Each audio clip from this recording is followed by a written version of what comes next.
The invitation. 3 years. 3 long years without a single phone call. No birthdays. No holidays. No messages. Nothing. Then, out of nowhere, my mother called. I almost didn't answer. The screen lit up with her name, and for a moment, I just stared at it. After everything that happened, I couldn't imagine why she was calling now. But curiosity got the better of me. Hello. There was a pause. Then her voice came through. Soft. Careful. Almost kind. Sweetheart, your father and I have been thinking. We made mistakes. We want to make amends. My heart immediately started racing. For years, I had waited to hear those words. Not because I needed them, but because I wanted proof that they understood what they had done. We'd like to take you to dinner this Friday. A family dinner. A chance to talk. A chance to heal. At least, that's what they said. And against my better judgment, I agreed. What I didn't know was that this dinner wasn't about reconciliation. It was about money. And I was the target, walking into the trap. Friday night arrived. The restaurant was one of the most expensive places in the city. White tablecloths. Crystal glasses. Dim golden lighting. Not exactly the kind of place my parents usually chose. That should have been my first warning. When I walked inside, I expected to see my mother and father. Maybe my brother. Maybe my sister. Instead, I froze. There were 16 people sitting around a giant table.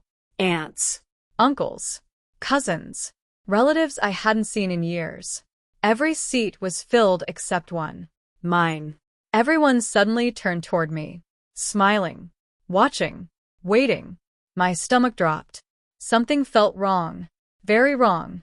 But I sat down anyway, trying to stay calm, trying to convince myself that maybe this really was a family reunion. Then I looked at the table, and my heart sank. Empty lobster shells, expensive wine bottles, half-finished steaks, desserts, everything they had already eaten, without me. The real plan. I quietly opened the menu.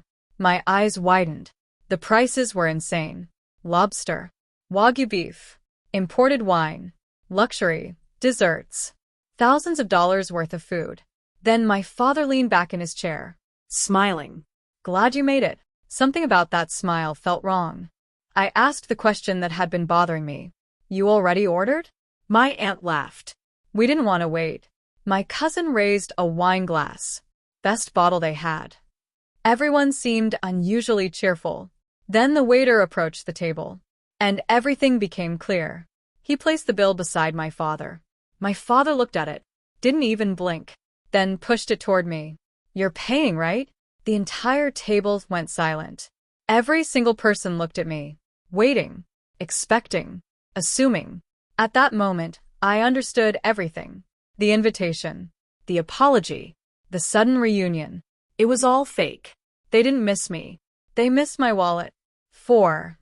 The betrayal. I sat there staring at the bill. $4,800. Nearly $5,000. For a dinner I didn't even eat. Nobody looked embarrassed. Nobody looked guilty. In fact, they looked confident, as if this had already been decided. My mother finally spoke. You make good money now. My uncle nodded. It's family. My brother shrugged. Don't be selfish. Selfish. That word hit me harder than anything else, because for years I had been the family helper, the family fixer, the family ATM. Every emergency somehow became my responsibility. Every problem somehow landed on my shoulders. And the moment I finally started setting boundaries, they called me selfish. Now they wanted to do it again, only this time on a much bigger scale. But something inside me had changed during those 3 years. I wasn't the same person anymore. And I wasn't about to let them use me again. 5. The 2 sentences. I smiled. That confused everyone. They expected anger. They expected arguing. Instead, I calmly stood up. Then I walked toward the waiter. I leaned close and whispered 2 sentences. That's all. 2 sentences. The waiter listened carefully, then nodded. Of course. I returned to my seat.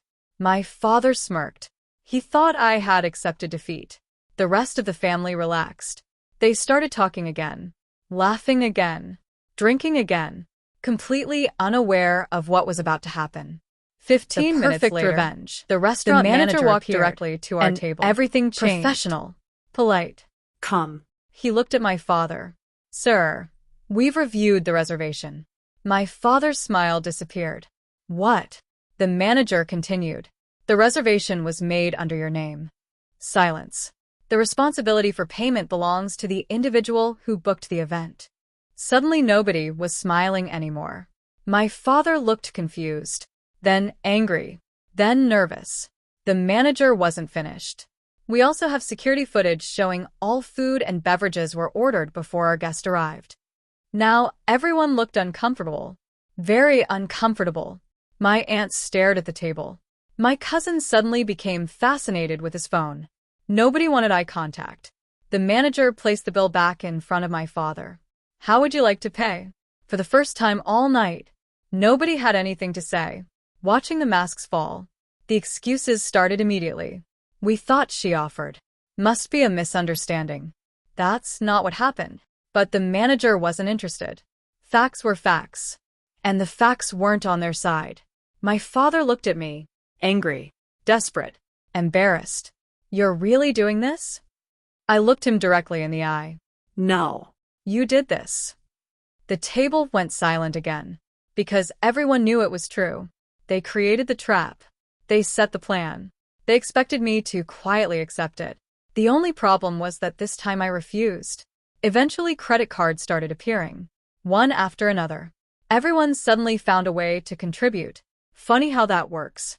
When they thought I was paying, nobody had money. When they had to pay themselves, wallets magically appeared. The real lesson. I left before the bill was fully settled. As I walked toward the exit, my mother called my name. I stopped. For a second, I thought maybe she was finally going to apologize. Really apologize.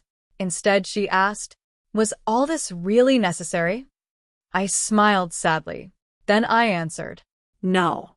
The dinner wasn't necessary." And I walked away. That was the last conversation we ever had. Sometimes people think revenge means hurting someone. But the strongest revenge isn't destruction. It's refusing to be used. It's refusing to accept disrespect. It's showing people that access to your life is a privilege, not a right. That dinner taught me something important. Family should support you, protect you, respect you. And when they don't, you don't owe them unlimited chances. You don't owe them your money. You don't owe them your peace.